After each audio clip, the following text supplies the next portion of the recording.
En el nombre del Padre, y del Hijo, y del Espíritu Santo. Amén. Señor, abre mis labios. Y cantará mi boca tu alabanza. Señor, te confieso todos mis pecados, mis flaquezas y mis fallas, mis muchísimas fallas. Vive con confianza, Dios ha perdonado todos tus pecados, tus flaquezas y tus fallas. Señor, Te confieso todos mis pecados, mis flaquezas y mis fallas, mis muchísimas fallas. Vive con confianza. Dios ha perdonado todos tus pecados, tus flaquezas y tus fallas. Gloria sea al Padre, y al Hijo, y al Espíritu Santo, como era al principio, es ahora y será siempre, por los siglos de los siglos. Amén. Escuchamos la lectura del Evangelio para este 14º domingo después de Pentecostés. La lectura del día de hoy se encuentra en Mateo, capítulo 16, versículos del 21 al 28, está en la página 1439, para los que la quieran seguir por la Biblia, y dice así: Desde aquel día Jesús comenzó a anunciar a sus discípulos que debía ir a Jerusalén y sufrir mucho, de parte de los ancianos, de los sumos sacerdotes y de los escribas, que debía ser condenado a muerte y resucitar al tercer día. Pedro lo llevó aparte y comenzó a reprenderlo, diciendo: Dios no lo permita, Señor, eso no sucederá. Pero él, dándose cuenta, dijo a Pedro: Retírate, ve detrás de mí, Satanás. Tú eres para mí un obstáculo, porque tus sentimientos no son los de Dios, sino los de los hombres. Entonces Jesús dijo a sus discípulos: El que quiera venir detrás de mí, que renuncie a sí mismo, que cargue con su cruz y me siga. Porque el que quiera salvar su vida, la perderá, y el que pierda su vida a causa de mí, la encontrará. ¿De qué le servirá al hombre ganar el mundo entero si pierde su vida? ¿Y qué podrá dar el hombre a cambio de su vida? Porque el Hijo del Hombre vendrá en la gloria del Padre, rodeado de sus ángeles, y entonces pagará a cada uno de acuerdo con sus obras. Les aseguro que algunos de los que están aquí presentes no morirán antes de ver al Hijo del Hombre cuando venga en su reino. Es palabra inspirada por Dios. Te alabamos. Gracias, paz a ustedes, de Dios, nuestro Padre, de su Hijo Jesucristo. Amén. Continuamos con la lectura de Mateo. Ahora sí, el leccionario ha tenido la bondad de no hacer ningún corte, entonces podemos tener la continuidad con nuestro texto del domingo pasado, que es la profesión de fe de Pedro.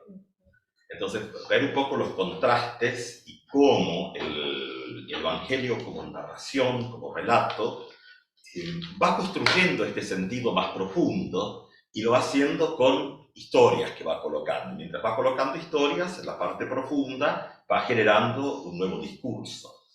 Lo que estamos viendo es que se están moviendo algunos formatos. Encontramos que uno de los momentos de cambio importante en el Evangelio según San Mateo, lo presentaba mi colega Iván Vivas, el pastor Vivas, cuando hizo una presentación. También lo hizo muy organizadamente, mucho más que las cosas que uno hace, así que bueno, ahí tuvieron la oportunidad de ver algo muy organizadito, del encuentro, de la conversación de la mujer, seguimos a Mateo, la mujer cananea, si estuviésemos leyendo Marcos, la mujer sirio-fenicia, y Jesús con este tema de para quién o quiénes.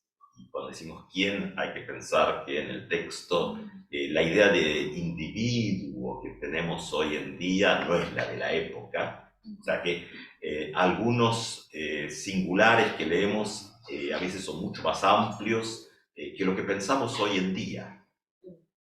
Y en la mujer cananea, en Mateo, sirio-fenicia, aparece el tema de lo que podríamos decir cuando, y uno se puede animar a decir, cuando Dios corrige a Dios. ¿Por qué? Porque, y ahora lo vemos con lo que ha pasado hoy. Domingo pasado, Pedro declara que Jesús es el Cristo, el Mesías, el Hijo del Dios Altísimo, ¿no? Eso pasó el domingo pasado, donde Jesús responde, bueno, bienaventurado, bendito, algo así, depende de la traducción, donde esto no proviene ni de la carne ni de la sangre, esa figura del Nuevo Testamento, sino que proviene de Dios. Es una revelación. Ahora, aquí es donde vemos que el Pedro del domingo pasado, que dice algo tan sublime, ahora Jesús le dice, quítate de delante. La fórmula, tal vez, que uno ve en los comentarios es, no me estorbes, ponte a mis espaldas o quítate de mi camino. Satanás. Le dice Satanás. O sea, se va de un lugar al otro, ¿no? Desde lo más sublime de tú eres el Mesías, el Cristo, el Hijo de Dios, y después, inmediatamente después, estamos aquí, donde cuando viene el anuncio de la pasión, Pedro trae, nuestro texto pierde un poquito la manera, es un poquito más exacta la traducción. Lo reconviene, dice, que es llamarlo a decirle, no, esto no es por donde debemos ir. Y ahí es donde empezamos a ver que la palabra no está atada a la persona, al individuo de quien la dice. La palabra vale por sí misma y no es el producto. Para nosotras hoy en día, persona y palabra, lo dicho, está todo medio mezclado. Acá se está separando. Está el discurso de los escribas y los fariseos. Está el discurso de Jesús. Pero entre medio hay otros donde, cuando la mujer sirio-fenicia habla, o en este caso cananea, en el caso de Mateo, lo que se está escuchando es la voz de Dios. ¿Podemos animarnos a decir esto? Bueno, sí, porque el credo niceno en el tercer artículo dice que el Espíritu Santo habló por medio de los profetas. Es decir, la voz de Dios viene de donde Dios quiera que venga y no está atado a quien lo dice. Esto es algo que se está moviendo. Es decir, como que lo que es verdadero está como construido a partir de algo mucho más complejo y profundo que de lo que dicen las personas. Y, en el fondo, cualquiera podría decir cualquier cosa. Y eso es a lo que nos está llevando. Jesús es reconvenido, sí, por la sirio-fenicia o la cananea. Sirio-fenicia es la versión de Marcos, ¿no? Donde le pide la curación de la hija. Jesús dice que no está bien, él ha sido enviado para las ovejas perdidas de Israel, no está bien tirar el pan a los perritos, el pan de los hijos. Y la sirio-fenicia, con un vuelo teológico que agarra en el aire las cosas, le dice, bueno, sí, pero los perritos también comen de lo que se cae de la mesa, ¿no? Diciendo, como la gracia de Dios, ¿cuál es el límite que tiene? Entonces, lo que está diciendo es correcto. Y ahí es donde Jesús dice, grande es tu fe. O sea, como que la fe, y ahora esto que también se conecta con el pensamiento de San Pablo, ¿no? La fe tiene que ver con este vínculo, con poder vivir la dimensión de la gracia de Dios como algo que no tiene los límites que nosotros imponemos. Eso es lo que está pasando en el texto. Entonces, claro, está el modelo, porque hay que guardarse de la levadura de los fariseos, ¿no? Está el modelo de los escribas, de los fariseos, que construyen un modelo religioso para algunos, salvación para algunos, y hay que ver que el concepto bíblico es muy integral. O sea, la salvación es lo eterno, pero también es lo cotidiano. Para nosotros tenemos ese problema que el cristianismo después, para justificar muchas veces la opresión de los imperios y todo, el Cristo de la cultura, decía John Dewey, ¿no? Christ of Culture. El Cristo de la cultura bendice la opresión, ¿no? Pero no es el Cristo bíblico. Y ahí es donde entra la crisis. El modelo de los escribas y los fariseos gracia para algunos, salvación para algunos y los demás que son pecadores, por lo tanto no lo merecen. Jesús en el medio y de pronto, claro, que les hagan teología dogmática, a decir, bueno, en realidad lo que el texto está haciendo es diciendo, bueno, si la siriofenicia le llama la atención a Jesús, cuanto más nos la llama a nosotros y nosotras, ¿no? O sea, eso sigue a través de la eternidad llamándonos la atención. Pero ella le responde. Sí. Que nosotros también, pues. Sí, claro. Lo que pasa es que ella nos lo dice a nosotros hoy. Bueno, ¿y ustedes qué hacen? Nos dice la siriofenicia. Es decir, sigue hablando, no se quedó callada. Sí, que te dale, machacando. Y bueno, ahora qué interesante, porque de pronto la voz que llama la atención a Dios viene desde los márgenes. La siriofenicia es pagana, extranjera, mujer, es decir, toda la lista de lo que para la época uno podría considerar lo más marginal. Bueno, a Jesús lo van a acusar de comer con prostitutas y los publicanos, ¿no? Y es más, Jesús después les retruca con mucha maldad diciendo que los publicanos y las prostitutas van primero en el camino del reino. Es decir, estas idas y vueltas de Jesús y sus discusiones hay muchas. Y entonces ahora Pedro, que el domingo pasado ha hecho esta declaración, y bueno, y entramos ahí un poco en qué es la piedra y qué es el basamento, ¿no? Petros y Petra, que son dos palabras, ¿no? Que no como sabes de Petros, como se traduce mal. Para llegar a esto otro. Ahora, claro, primer anuncio de la pasión. Es decir, el Mesías, Hijo del Hombre, es decir, acá, que debe ir a Jerusalén y sufrir mucho de parte de los ancianos, de los sumos sacerdotes y de los escribas, que debía ser condenado a muerte y resucitar al tercer día. Es una fórmula, ¿no? El primer anuncio. Ahora, claro, el anuncio del Evangelio no encuentra lugar en la estructura de la sociedad. Entra en crisis.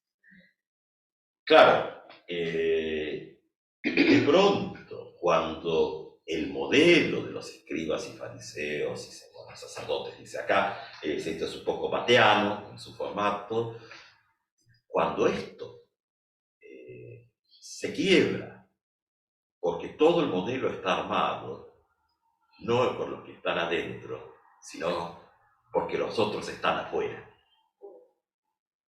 Lo importante del modelo de los escribas y fariseos no es tanto los que son salvos, sino señalar a todos los que no lo son. Pero ¿qué pasa? La siriofenicia ha puesto sobre la mesa, con la caranea en Mateo, que la gracia de Dios no es así. Y Jesús va y multiplica los panes para todos los pueblos, ¿no? Con los 7 canastos ahí en la segunda multiplicación, ahí al final del 15. Entonces hay un gran cambio acá. Se pasa de salvación para algunos, donde lo importante es todos los que no se van a salvar, a un modelo de salvación donde la gracia y la bondad de Dios no tiene límites. Bueno, claro, esto también hace que los fariseos, los sacerdotes, los saduceos corren el riesgo de quedar sin trabajo, porque, claro, su profesión es decir quiénes no se van a salvar. Ahora, claro, cuando esto se cae, uno puede quedar desempleado y parece que eso no les hace gracia.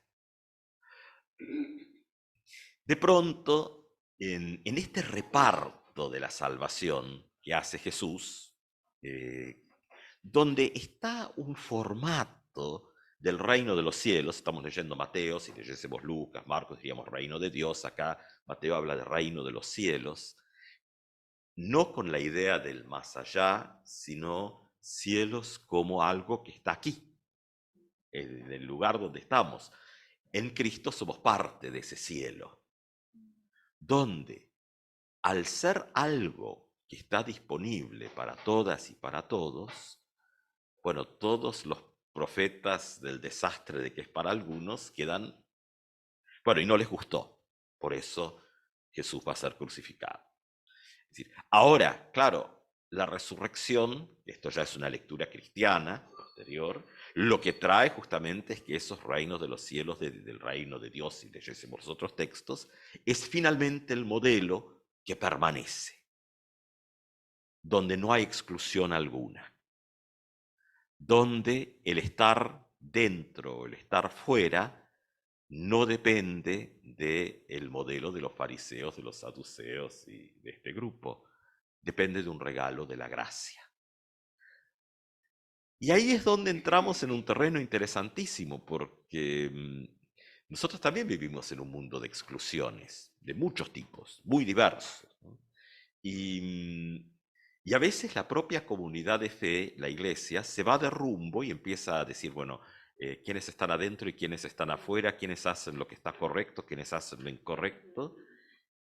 Claro, y entonces ahí es donde habla Pedro, porque es cuando entramos en ese juego, dejamos de ser la voz profética de Jesucristo o el espíritu que habla a través de los profetas, para tomar el credo de Nicea, y nos convertimos en la iglesia de Satanás, la que excluye.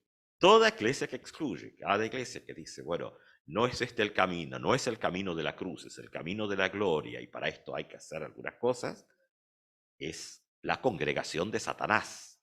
Y Jesús dice que en ese caso que nos quitemos de su camino, porque tiene otras cosas que hacer. Entonces, la voz de la Sirio-Fenicia nos sigue hablando. Y la voz de Jesús a Pedro ahora es para nuestras comunidades. ¿Cómo vemos, cómo nos posicionamos ante los y las demás? ¿Cómo vemos la gracia de Dios con relación a los y las demás? ¿Cómo vemos todo ese ministerio de Jesús? Porque finalmente el espejo en el cual mirarnos es Jesús mismo en su praxis, su predicación, su enseñanza, sus actividades, pan para el mundo, la salud, la educación, las enseñanzas, ¿no? Es decir, esto si está disponible sobreabundantemente para la totalidad o solo para algunos. ¿Qué modelos hay? ¿Cuál es el modelo de los fariseos y escribas? Para algunos. ¿Cuál es el modelo de Satanás? Para algunos. ¿Cuál es el modelo de Dios para todos y para todas? Y entonces ahora es la gran pregunta, que no la vamos a poder resolver aquí, pero como iglesia, como comunidades de fe, ¿cómo nos posicionamos en esto? ¿Somos eco de la voz de Satanás? Muchas veces uno escucha cantidad de cosas que uno escucha y que vienen de las iglesias, y uno dice, claro, ahí está,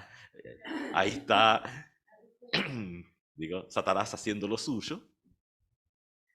¿O estaremos en la búsqueda constante en todos los ámbitos de un mundo con lugar para todos y para todas?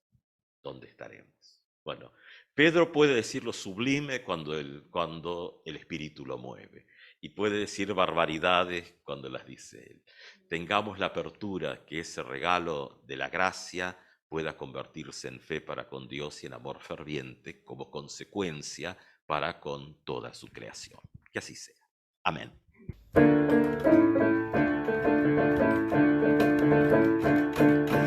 El cielo canta alegría, aleluya, porque tu vida y la mía brilla en la gloria de Dios. Aleluya, aleluya, aleluya, aleluya. El cielo canta alegría, aleluya, porque tu vida y la mía las en el amor de Dios. Aleluya, aleluya, aleluya, aleluya. El cielo canta alegría, aleluya, porque tu vida y la mía proclama